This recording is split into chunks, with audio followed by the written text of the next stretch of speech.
आइ हम केरा के सब्जी बनबै छी।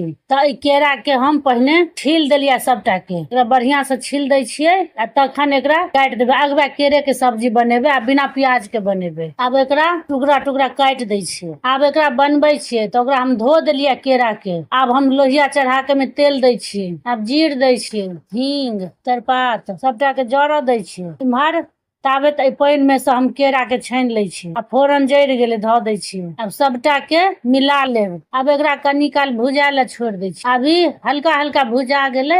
आब ओहिमे हम टमाटर काटि के रखने छियै से दऽ दै छियै। हरैद देलियै, आब नून धऽ देलियै, धनी, मिरचाई, आब सबटा के धऽ के एकरा मिला दै छियै। आब मसाला के कनी देर भूजऽ देबै, ताबे त झाँपि दै छियै, फेर देखै छियै। आब मसाला भुजा गेलै में, आब पानि धऽ दै छियै। ई केरा सब्जी जल्दी बनि जाइ छै, एमे ज्यादा टाइम नहीं लागत। पानि धऽ देलियै, मिला देलियै आ फेर एकरा झाँपि दै छियै, फेर देखै छियै।